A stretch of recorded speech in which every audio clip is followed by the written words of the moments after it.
Bismillahirrahmanirrahim. Assalamualaikum warahmatullahi wabarakatuh. Oke, kita sudah masuk di pekan keempat untuk mata kuliah kalkulus multivariat. Tetapi kita masih membahas bab pertama, yaitu turunan untuk fungsi dua variabel atau lebih. Pada yang lalu kita sudah membahas fungsi dua variabel atau lebih itu apa ya. Kemudian pekan lalu kita sudah membahas turunan parsial dua variabel dan tiga variabel. Begitupun dengan turunan parsial tingkat 2 dan tingkat ketiga. Dan sekarang pada sesi ini kita akan membahas submateri limit dan kontinuitas. Kemudian subbab yang kedua yaitu keterdiferensiasian. Nah, di sini kalian tidak merasa aneh kah bahwa kenapa sih kita mempelajari turunan dulu kemudian limitnya? Sedangkan pada waktu di kalkulus 1 kan kalian membahas dulu meliputi limit dulu, kemudian kalian bahas turunan. Nah, tetapi diferensial parsial atau turunan parsial ini sebenarnya adalah gagasan yang sederhana karena kita hanya melihatnya dari satu variabel yang tetap. Jadi misalkan kita cari turunan X padahal ada Y ini dianggap konstan kan? Seperti di aturan turunan parsial pekan lalu. Nah, apabila kita mencari turunan Y terhadap Y, maka si X ini dianggap konstan. Jadi sama saja perlakuan pada satu variabel ya. Kemudian satu-satunya konsep yang diperlukan untuk mendefinisikan turunan parsial itu adalah konsepnya sama dengan limit fungsi satu variabel. Jadi berbeda dengan konsep limit fungsi dari dua variabel. Tapi sebaliknya, limit dari fungsi dua variabel atau lebih itu merupakan konsep yang lebih dalam karena kenapa? Karena kita harus memperhitungkan untuk semua cara di mana X, Y ini nanti mendekati 0. Jadi kita harus memperhitungkan cara bagaimana X, Y ini mendekati misalkan A, B ya. Jadi itulah kenapa kita bahas dulu turunan parsial, kemudian kita bahas limit untuk dua fungsi ya atau lebih. Kemudian kita membahas kekontinuitas. Dan subbab yang keempat itu adalah kata diferensial. Jadi kita akan membahas kedua subbab ini pada sesi ini ya. Oke. Langsung saja kita bahas mengenai limit dari fungsi dua variabel. Jadi kita bahas dulu limit dari fungsi dua variabel. Nah, sasaran dalam submateri ini adalah memberikan arti pada pernyataan limit dari fungsi fx, y di mana x, y ini mendekati a, b itu sama dengan L. Jadi limitnya ada ya, itu LL. Kemudian secara intuisi kalimat ini dapat dimaknai bahwa nilai dari fungsi fx, y dekat ke L jika x, y ini dekat ke AB ya, dekat ke a, b. Oke? Jadi nilai fx, y dikatakan dekat dengan L jika x, y-nya itu dekat ke AB, dekat ke a, b ya. Itu kalimat intuisi maksud dari limit ini. Nah, bagaimana jika x, y dekat ke AB? Nah, kalau di turunan fungsi satu variabel ya. Turunan fungsi satu pak ubah misalkan seperti ini. Nah, di sini misalkan C ya.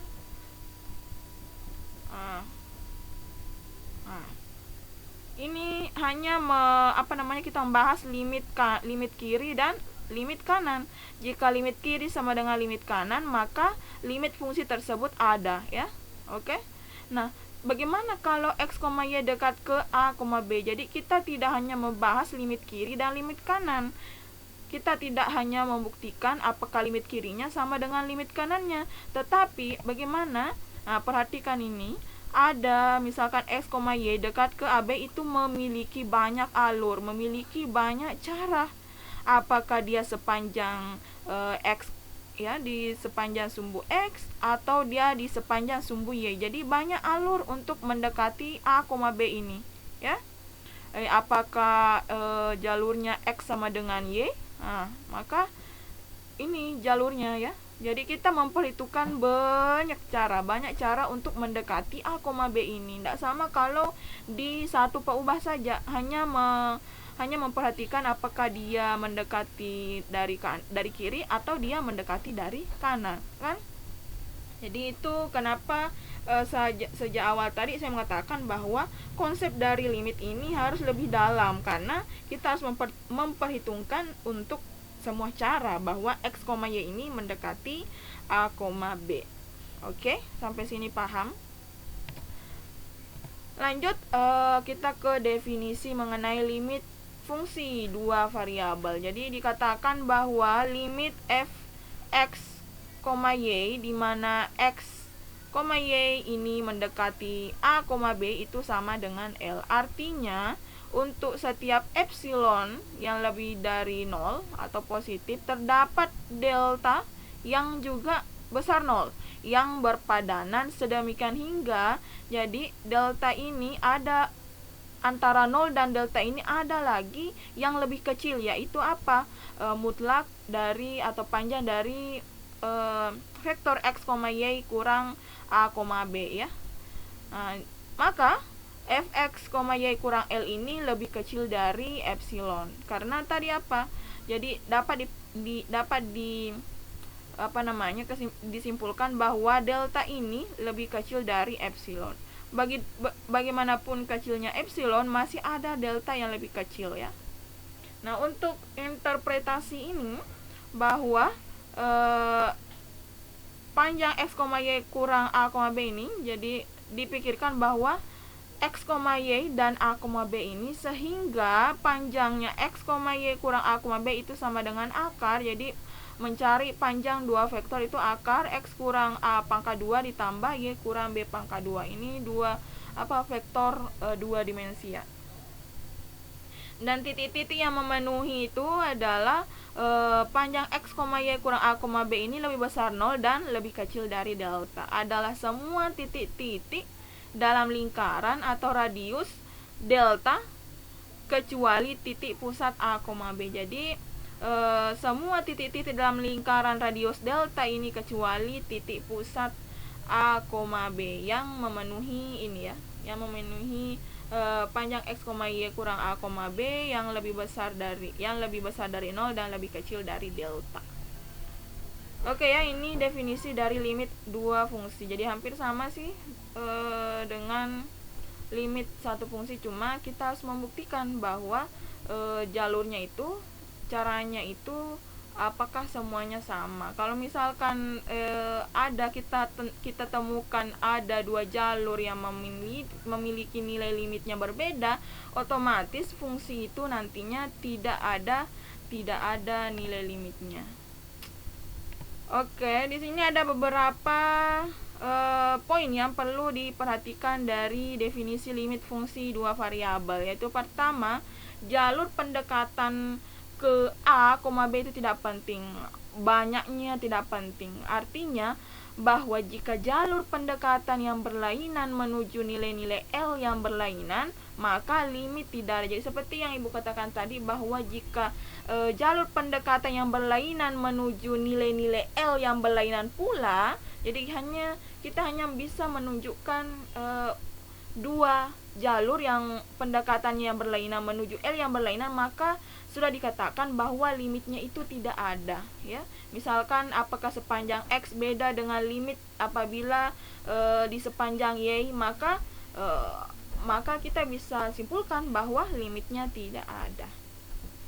Lanjut, perilaku f(x, y) di A, B tidak penting. Bahkan fungsi f(x, y) bahkan tidak harus terdefinisi di A, B. Jadi tidak harus terdefinisi sebagai akibat dari pembatasan tadi, bahwa panjang x, y kurang A, B itu lebih besar dari 0.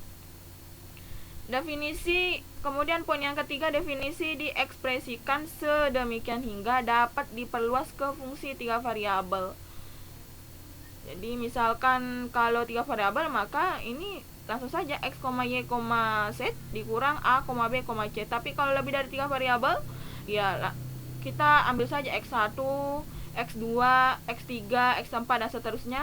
Kemudian dia kurang dengan apa? Kurang A1, A2, A3 dan seterusnya sesuai dengan variabel di fungsinya ya, banyaknya variabel di fungsi.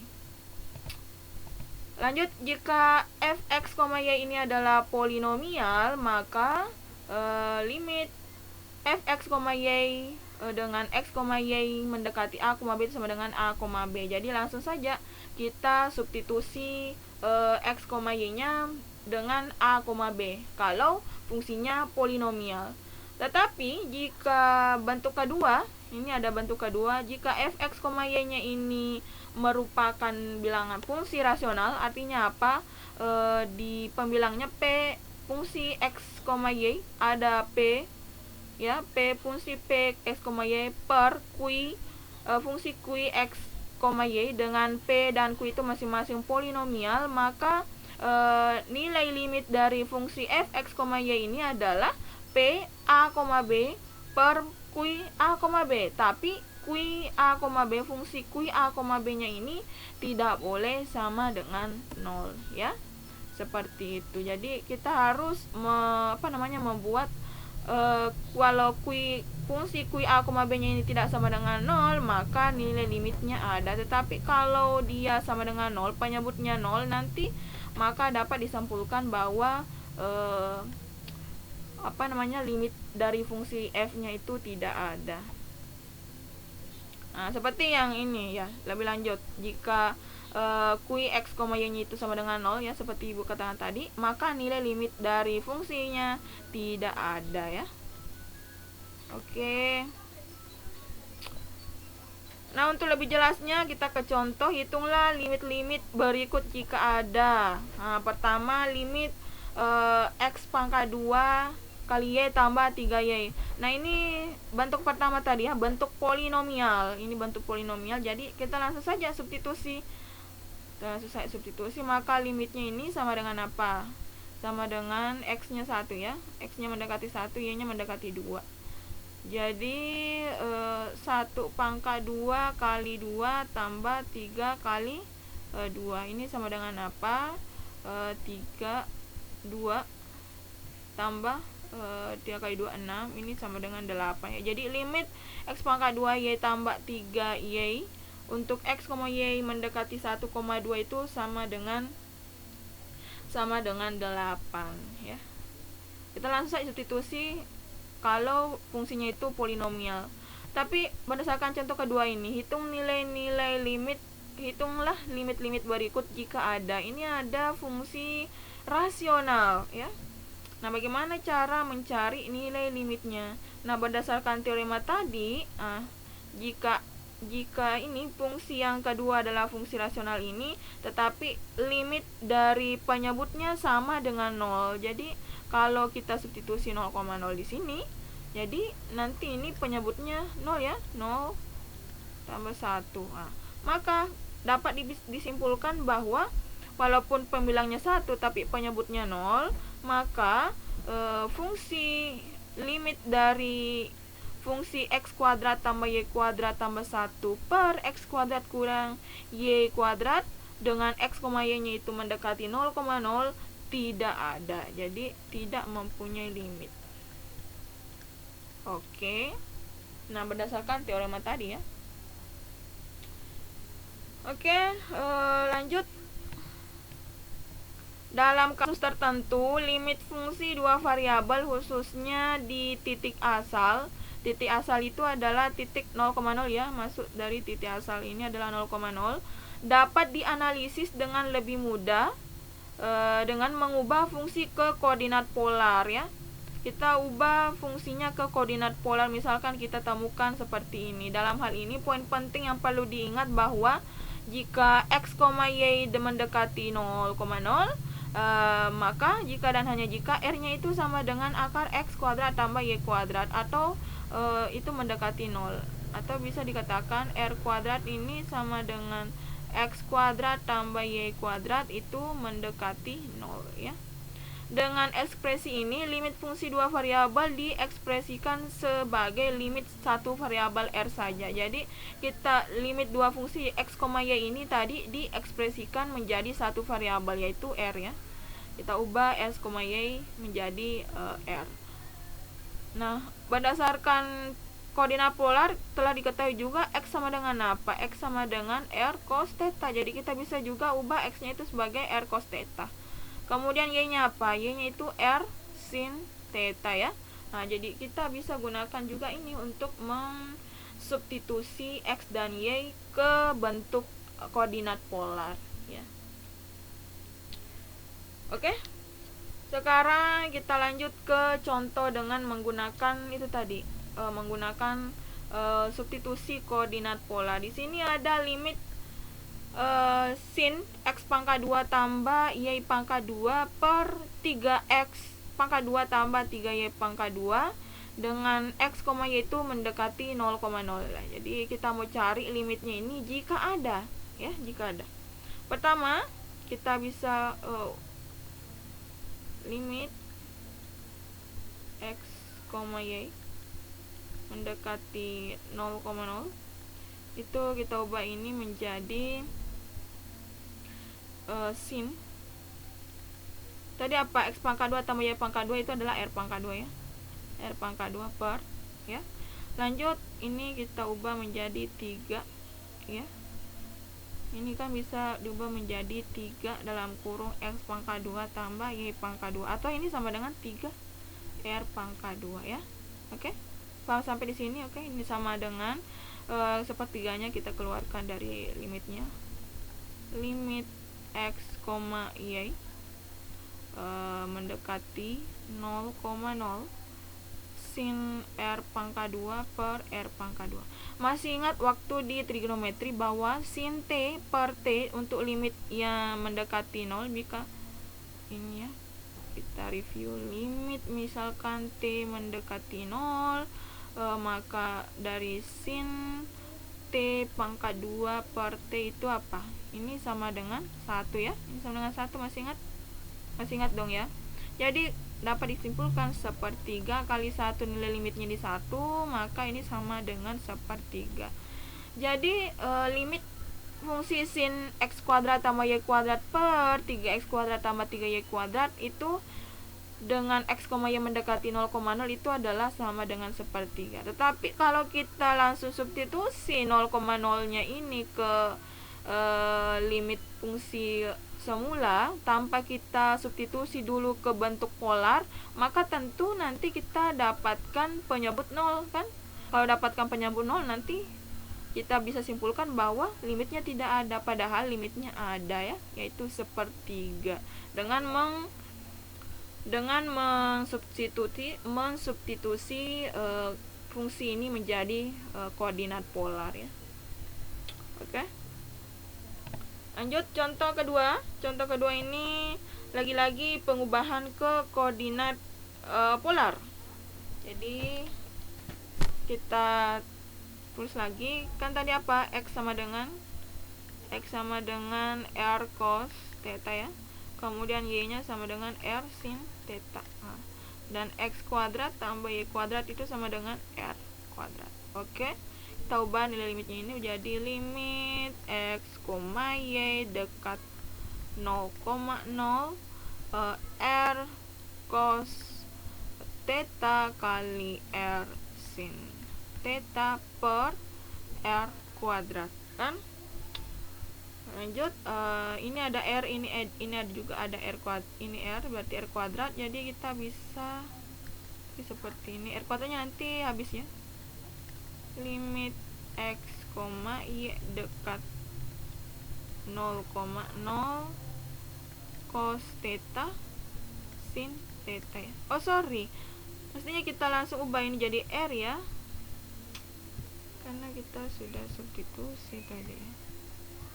Sorry,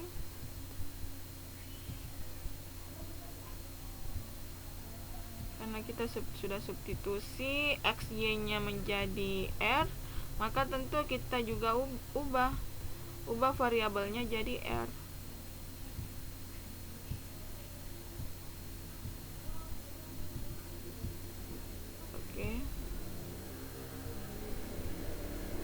Jadi ini apa? Ini limit R mendekati 0, ini juga limit R mendekati 0. Cos theta sin theta. Nah, ini apa? Kok tidak ada tidak ada R di sini ya? Jadi karena limit ini bergantung kepada theta, maka lintasan-lintasan garis lurus ke titik asalnya ini akan menuju ke limit yang berlainan. Maka dapat disimpulkan bahwa limitnya ini tidak ada karena bergantung dari R, sedangkan di sini tidak ada R. Maka dapat disimpulkan limitnya limit x, y dekat 0,0 x y per x kuadrat tambah y kuadrat ini tidak ada. Oke ya.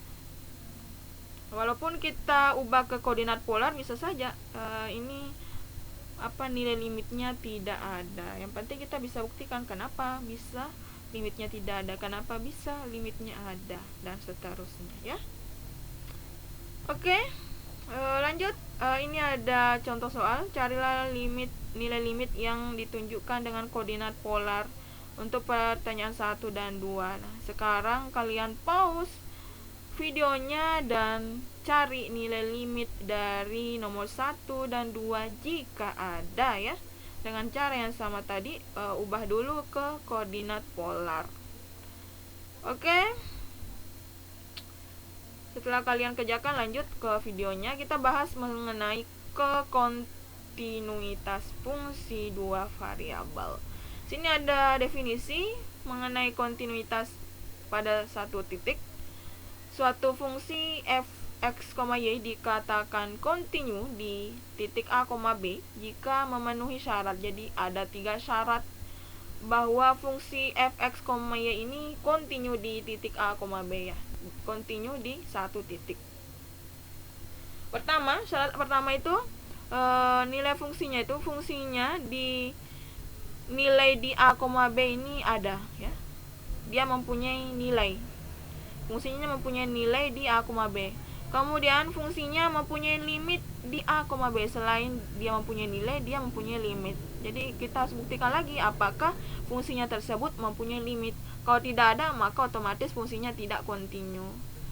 Kemudian syarat yang ketiga yaitu nilai dari f A, B nya itu sama dengan nilai limitnya, atau limit f(x, y) di mana x, y mendekati A, B itu sama dengan f A, B. Jadi nilai yang didapatkan di pertama ini sama dengan nilai limit yang didapatkan di syarat kedua ini.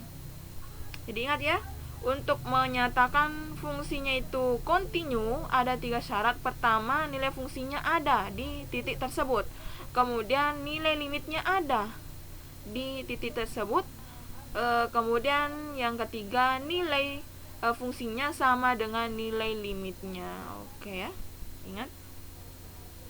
ingat ketiga syarat untuk menyatakan fungsi tersebut dikatakan kontinu. Oke. Lanjut contoh, jelaskan titik-titik x, y di mana titik-titik tersebut fungsi berikut adalah kontinu. Pertama, kita lihat contoh pertama, h(x, y) sama dengan 2x tambah 3y per y kurang 4x kuadrat ya. Ini adalah fungsi polinom walaupun fungsi rasional, di mana fungsi rasionalnya itu memiliki fungsi polinom ya. Tentu dia akan kontinu, berapapun x, y nya dia akan kontinu. Asalkan apa? Asalkan y nya ini tidak sama dengan 4x pangkat 2. Jika y nya sama dengan 4x kuadrat, jadi jika y nya tidak boleh sama dengan 4x kuadrat. Kalau sama dengan, tentu nanti penyebutnya ini adalah 0. Maka nanti nilainya jadi tidak ada. Begitupun dengan nilai limitnya. Kalau nilai limitnya tidak ada, tentu tidak kontinu. Tapi asalkan y-nya tidak boleh sama dengan 4x pangkat 2 ya. Di sini ada penjelasan. h(x, y) adalah fungsi rasional sehingga kontinu di setiap titik tempat. Jadi dia kontinu di setiap tempat kecuali titik yang menyebabkan penyebutnya itu adalah 0. Nah, penyebut Y kurang 4X kuadrat sama dengan 0 di sepanjang parabola Y sama dengan 4X kuadrat. Jadi ini adalah persamaan parabola ya. Kalau Y-nya sama dengan 4X kuadrat, maka dia tidak kontinu. Dengan demikian Hx, Y kontinu untuk semua X, Y kecuali untuk titik-titik di sepanjang parabola. Jadi dia kontinu asalkan Y-nya tidak sama dengan 4X kuadrat. Oke, untuk yang kedua, ini ada fungsi trigonometri. Fungsi trigonometri ada lagi fungsi polinom. Fungsi polinom itu kontinu, fungsi trigonometri juga kontinu. Jadi nilai fungsinya ada di titik-titik X, Y ya.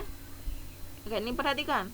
Fungsi G, X, Y. Nah, ini dikatakan fungsi G, X, Y, yaitu X pangkat 3 dikurang 4X, Y tambah Y kuadrat kontinu untuk semua X, Y. Karena apa? Karena merupakan fungsi polinomial. Juga fungsi ft ini sama dengan cos t juga kontinu di setiap bilangan t karena merupakan fungsi trigonometri. Jadi kalau fungsi trigonometri, fungsi polinomial, dia kontinu di sepanjang X, Y. Dengan demikian fungsi fx, y kontinu untuk semua X, Y. Jadi tidak ada batasan bahwa X-nya harus segini, Y-nya juga harus segini. Tidak sama tadi di contoh pertama, ada batasan dia kontinu asalkan Y-nya tidak sama dengan 4X pangkat 2 ya. Oke, mengenai pembahasan kekontinuitas ini mungkin sudah jelas ya. Lanjut ke pembahasan selanjutnya, yaitu keterdiferensiasian. Pada sebab ini kita ingin memeriksa apakah suatu fungsi dua peubah atau fungsi dua variabel mempunyai turunan di titik tertentu, dan selanjutnya kita tentukan turunannya. Selanjutnya kita sudah mendefinisikan turunan parsial ya pada pekan lalu dan 2 pekan yang lalu dari suatu fungsi dua peubah.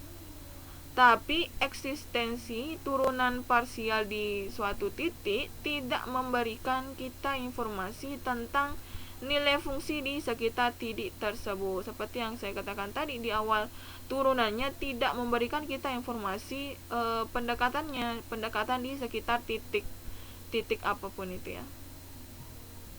Maka turunan dari fungsi satu peubah Y sama dengan fx di X sama dengan C itu didefinisikan seperti ini ya.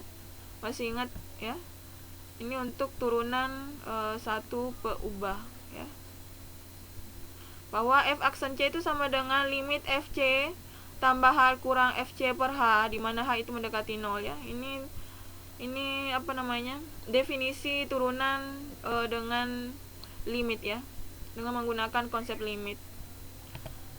Sayangnya bentuk tersebut ini tidak dapat diperumum ke fungsi dua peubah. Karena apa? Karena pembagian dengan vektor tidak terdefinisi ya. Jadi misalkan ini C dan H ini vektor, H-nya juga vektor ya. Maka ini definisi ini tidak dapat diperumum ke fungsi dua variabel. Karena pembagian dengan vektor tidak terdefinisi. Jadi H ini merupakan vektor. Oke, jadi kita tidak bisa menggunakan definisi turunan untuk satu peubah ya, dengan konsep limit. Lanjut, jika Y sama dengan fx mempunyai turunan di X sama dengan C, yaitu ini ya, ini tadi. Misalkan nilai turunannya itu adalah M. Jadi nilai turunannya itu adalah M, nilai turunan dari fx ya adalah M, maka f linear secara lokal di X dekat C. Nah, kenapa bisa fc plus H sama dengan, jadi kita ubah dulu ini ya. Ini apa? Kita kalikan dengan H, kedua ruas kita kalikan dengan H, jadi fc plus H dikurang fc ini sama dengan M kali H ya. M kali H. Nah, karena kedua ruas kita kalikan dengan H. Oke? Lanjut, karena ini mengatakan limit, maka tentu ada yang namanya nilai error. Nilai errornya itu adalah epsilon H. Oke, kita juga kalikan dengan H. Nah, sampai sini paham? Oke. Maka fc FC plus H-nya itu sama dengan FC, kita ruaskan, FC tambah H kali M, M kali H kali M itu sama aja, tambah H kali epsilon H. Nah, makanya ini merupakan, ada lagi istilah namanya istilah linear secara lokal, ya. Jika x-nya mempunyai limit, jika fx-nya mempunyai limit di x sama dengan c, di mana nilai turunannya itu adalah m, maka untuk f-nya linear secara lokal di x dekat c itu adalah ini, ya. Oke, dengan kata lain, limit dari epsilon h dengan h dekat 0 itu sama dengan limit h mendekati 0 fc plus h kurang fc per h kurang m sama dengan 0. Jadi limit dari epsilon h ini adalah sama dengan 0. Oke. Kenapa? Tadi ini kan bahwa limit fc plus h kurang fc per h itu adalah m. Jadi m kurang m itu apa? Sama dengan 0. Jadi limit dari epsilon, limit dari nilai errornya itu adalah 0, ya. Oke ya, semoga bisa dipahami mengenai keterdiferensia khususnya linear secara lokal. Nah, begitupun dengan sebaliknya. Jadi ini adalah konsep jika dan hanya jika. Kalau ini adalah jika turunannya diketahui, maka dapat dikatakan bahwa linearnya, dia fungsinya itu adalah linear secara lokal di x dekat c. Nah, sebaliknya jika f secara jika fungsi f ini linear secara lokal di x dekat c, katakanlah ini adalah tadi ya, fc plus h sama dengan fc tambah h kali m tambah h kali epsilon h, dengan limit epsilon h-nya itu adalah 0, maka f ini mempunyai turunan di x sama dengan c. Jadi kebalikan dari tadi ya. Kalau f-nya linear secara lokal, maka f aksen c-nya atau turunannya adalah m. Nah, kalau ini tadi jika fx-nya mempunyai turunan, maka dapat dikatakan bahwa f-nya itu linear secara lokal di x dekat c. Jadi kebalikan ya. Ini namanya teorema sifat jika dan hanya jika ya. Oke, untuk fungsi 2 peubah f dikatakan mempunyai turunan di P sama dengan A, B. Jadi kalau tadi itu dia mempunyai turunan di X dekat C ya. Jadi ini dianggap itu sama dengan jika mempunyai turunannya itu tadi apa, FC-nya, F aksen C-nya itu sama dengan M. Jadi ini dianggap M ya. Jika dan hanya jika F linear secara lokal di sekitar P. Jadi kalau dia mempunyai turunan di P sama dengan A, B, maka F-nya itu linear secara lokal di sekitar P. Nah, ini ada FP plus H sama dengan FP. Jadi C-nya berubah menjadi P ya. Tambah turunan P terhadap X, turunan P terhadap Y. Jadi ini adalah titik. Titik juga sekaligus vektor ya. Jadi nanti hasil turunannya terhadap X, hasil turunan terhadap Y itu dijadikan sebuah vektor. Karena dijadikan sebuah vektor, maka nanti itu perkaliannya itu kali titik ya, atau kali dot. Kali dot dengan H. Begitupun dengan epsilon H. Tambah epsilon H dot H ya. Ini sama saja ya dengan ini tadi, dengan rumus persamaan linear secara lokalnya, bahwa FC plus H sama dengan FC tambah HM tambah H kali epsilon H ya. Ini perkalian biasa karena tadi ini bukan vektor. Tapi kalau sudah dikatakan vektor, maka dia merupakan perkalian titik ya. Dengan M-nya ini sama dengan turunan P terhadap X dan turunan Y terhadap P. Turunan P terhadap Y. Jadi ini bila turunan di P sama dengan A, B ya. Kalau ini tadi jika turunan di X sama dengan C. Ini turunan P sama dengan A, B ya. Maka ini yang dipakai. Nah, dengan epsilon H itu adalah sama dengan epsilon 1H, epsilon 2H. Karena di sini ada dua variabel, yaitu X dan Y. Maka nilai errornya juga ada dua. error pertama dan error kedua, epsilon 1H, epsilon 2H. Hanya juga seperti itu, hanya juga ada dua, kita bedakan jadi dua, bahwa hanya itu sama dengan H1, H2, ya. Ini merupakan titik, vektor. Dan lanjut, limit epsilon H sama untuk H mendekati 0 itu sama dengan 0,0, ya. Ini limit dari error epsilon H-nya itu 0,0. Oke, jadi bentuk dari linear secara lokal di sekitar P juga sama tadi ya, di sekitar X sama dengan C. Cuma kita ubah saja M-nya menjadi seperti ini ya. Jadi sebuah vektor. Lanjut, vektor. Ini ada lagi, kita samakan tadi turunan P terhadap X, turunan P terhadap Y. Dibuatkan operator del. Jadi ini segitiga terbalik fungsi fp itu merupakan operator del, disebut turunan atau gradien f di p. Kalau turunan dari fungsi satu variabel itu adalah bilangan, maka turunan dari dua fungsi variabel itu adalah operator del atau vektor ya, vektor. Jadi operator del ini merupakan vektor. Hasilnya vektor, oke. Oke, untuk poin kedua, jadi F mempunyai turunan di P jika dan hanya jika Fp plus H itu sama dengan Fp tambah del Fp, dengan del Fp itu ini ya, turunan P terhadap X, turunan P terhadap Y, dot H ya, tambah epsilon H dot H. Dengan limit epsilon H-nya untuk H mendekati 0 itu sama dengan 0. Di sini catatan, jadi segitiga terbalik ini disebut operator del. Jadi kalau ada bentuk seperti ini dia merupakan del ya. Baca del. Del FP. Oke. Di sini ada beberapa catatan. Jika turunan fungsi 1 ubah merupakan bilangan dari F aksan P, jadi kalau turunan fungsi 1 ubah merupakan bilangan, maka turunan fungsi 2 ubah merupakan vektor ya.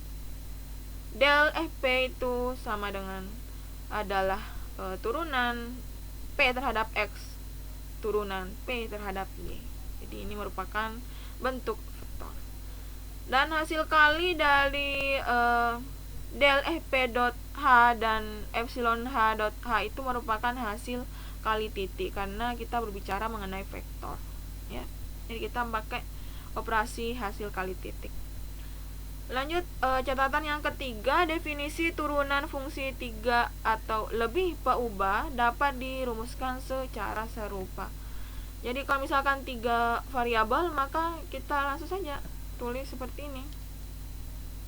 Jadi kita bisa tulis del Fp itu sama dengan adalah turunan X terhadap P ya, turunan P terhadap Y, turunan P terhadap Z ya. Nah, seperti ini kalau 3 variabel. Oke. Ya, lanjut, di sini ada contoh. Turunan dari fungsi f(x, y) itu sama dengan x pangkat 2 tambah y pangkat 2 di 1 di titik 1,2 adalah apa ya? Kita cari dulu turunan. Untuk pertama, turunan f terhadap x itu apa? Nah, maka y-nya dianggap konstan ya. Jadi turunan x pangkat 2 itu adalah 2x. Lanjut, turunan terhadap y, maka x-nya dikatakan konstan, maka turunan dari konstan 0, turunan dari y pangkat 2 adalah 2y. Oke. Jadi operator delnya dengan titik 1,2 itu sama dengan 2x, 2 ya. Jadi turunan terhadap x, turunan terhadap y. Ya.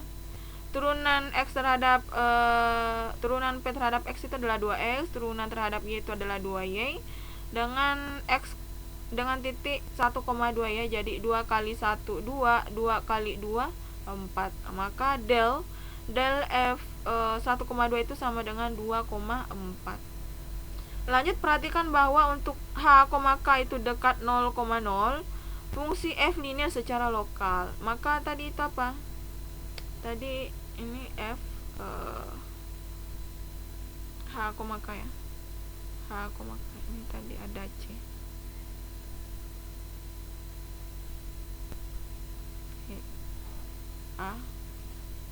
A tambah H, kemudian B tambah K. Sini K ya, sini K. Itu sama dengan apa? Sama dengan F X, Y tambah H,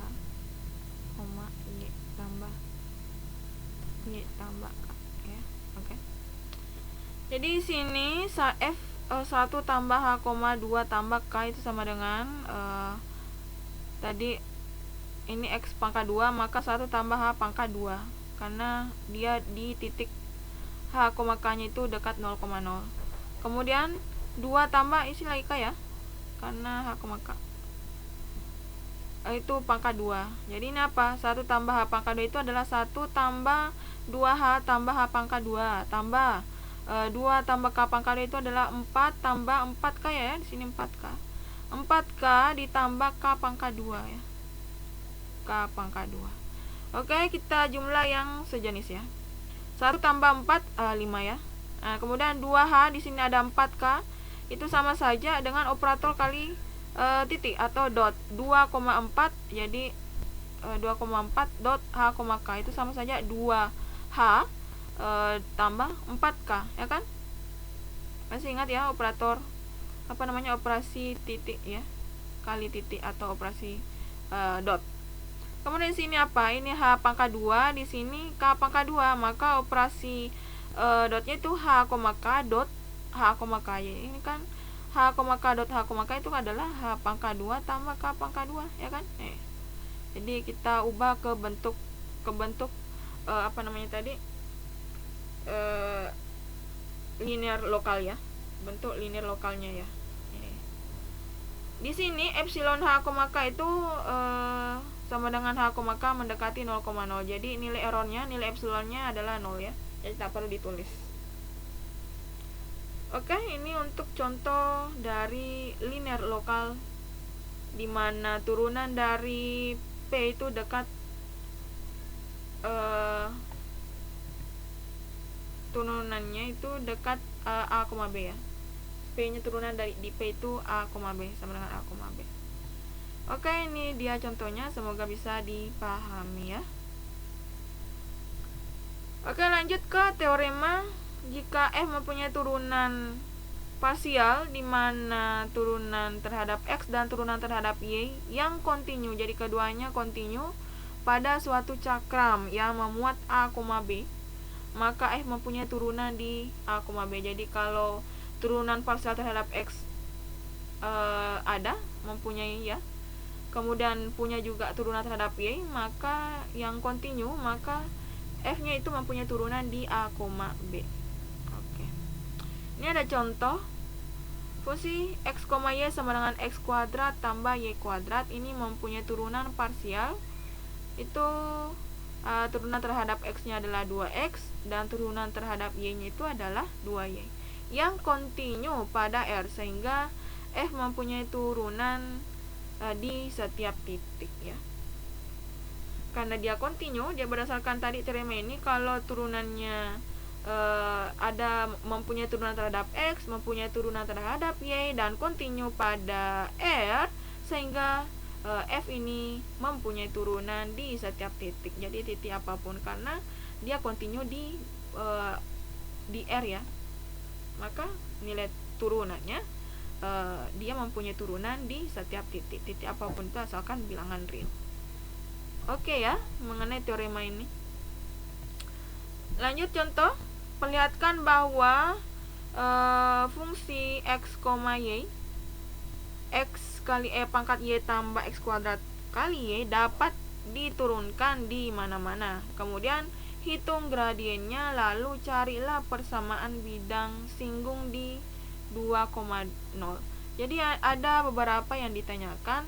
Pertama, dapat diturunkan di mana-mana ya. Dengan syarat tadi bahwa turunan terhadap x dan turunan terhadap y-nya itu kontinu. Kemudian pertanyaan kedua, hitung gradiennya. Setelah dihitung gradiennya, carilah persamaan bidang singgungnya di 2,0. Jadi ada 3 pertanyaan. Kita cari satu persatu ya. Perhatikan bahwa turunan terhadap x-nya itu dari x e pangkat y, jadi e pangkat y-nya dikatakan konstan. Maka turunan dari x e pangkat y terhadap x adalah e pangkat y ya. Kemudian turunan x pangkat 2 tambah y itu adalah 2x kali y. Nah, karena y-nya dikatakan konstan. Untuk turunan terhadap x-nya, maka turunannya adalah e pangkat y tambah 2xy. Nah, bagaimana turunan terhadap y-nya? Jadi turunan x e pangkat y terhadap y dia sendiri ya, x e pangkat y. Kemudian turunan dari x kuadrat kali y terhadap y adalah x kuadrat ya. Oke, sampai sini paham ya. Lanjut, kedua fungsi ini kontinu di mana-mana sehingga dapat diturunkan di mana-mana. Jadi setelah dibuktikan bahwa turunan terhadap x-nya kontinu ada, kemudian turunan terhadap y-nya juga kontinu, maka dia kontinu di mana-mana sehingga dapat diturunkan juga di mana-mana sesuai teorema terakhir tadi ya. Lanjut, cari gradiennya. Gradien garis itu sama saja dengan operator del-nya. Jadi kita cari operator del-nya ya berdasarkan ini. Turunan, masih ingat tadi kan operator del itu apa? Tuh operator del f x, y sama dengan turunan x terhadap x, turunan terhadap y ya. Turunan terhadap x-nya itu apa? Ini e pangkat y tambah 2xy. Kemudian turunan terhadap y-nya x e pangkat y tambah x pangkat 2. Nah, karena vektor kita kasih saja arah ya, arah i j ya. Maka kalau kita cari di titik 2,0, maka kita substitusi x-nya x-nya 2, y-nya 0 ya. Kalau x-nya x-nya 0, ini kan y-nya 0 ya, y-nya 0, e pangkat 0 itu 1 ya. Kemudian 2 kali 2 kali 2 kali 0. Ini sama dengan 0. Jadi sisa 1 i ya, atau i satunya dapat ditulis. Lanjut, tambah x-nya kan 2 kali e pangkat 0. 2 kali e pangkat 0 2 ya. Ini 2. Kita tulis 2. Mana ini? Ini x kali 2 kali e pangkat 0 ini sama dengan 1 ya. Kemudian x pangkat 2 ini berarti 2 pangkat 2 ini sama dengan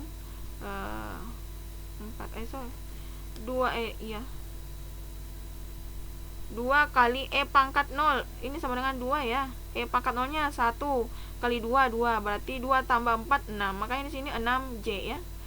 I tambah 6j atau nilai vektornya adalah vektor 1,6.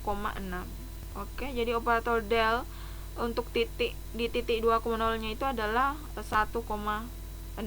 Oke.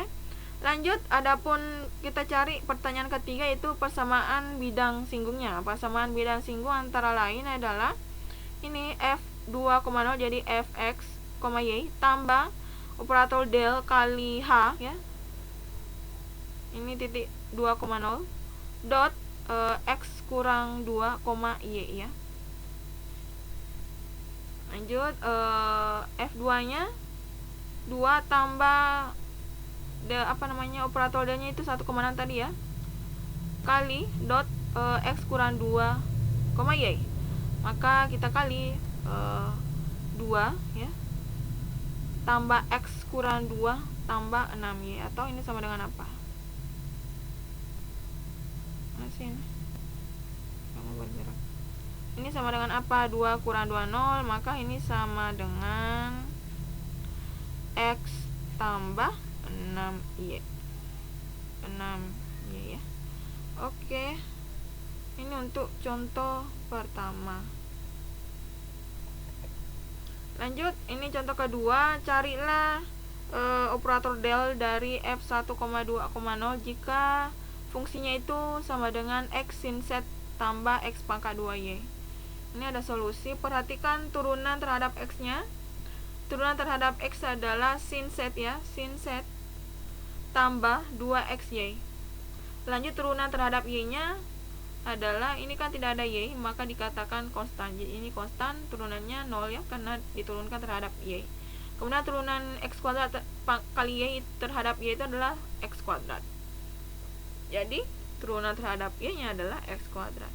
Kemudian turunan terhadap Z-nya, sin turunan dari sin apa dah? Cos. Jadi X cos Z. Masing-masing bernilai apa? Jadi misalkan kalau X-nya 1, Y-nya 2, Z-nya 0, sin 0. Sin 0 itu adalah 0 ya, karena Z-nya 0.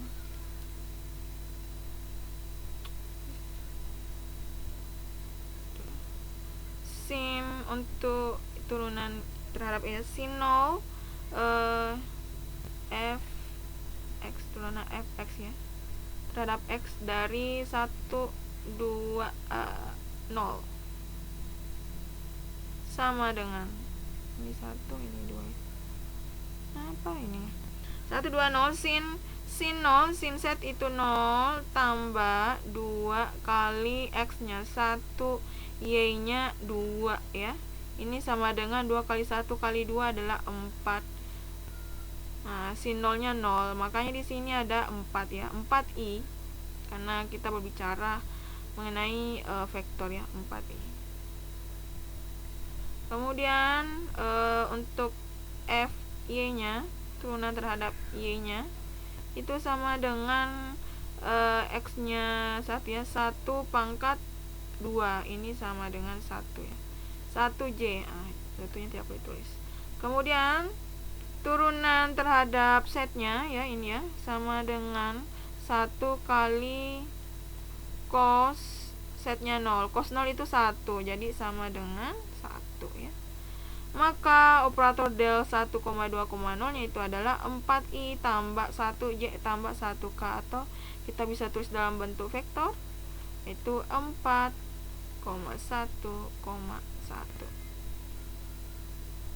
Oke deh, cukup untuk materi yang panjang ini, rumit ini. Tapi jika ada yang kurang dipahami, silahkan ditanyakan dan diskusikan di grup. Sekian dan terima kasih. Assalamualaikum warahmatullahi wabarakatuh.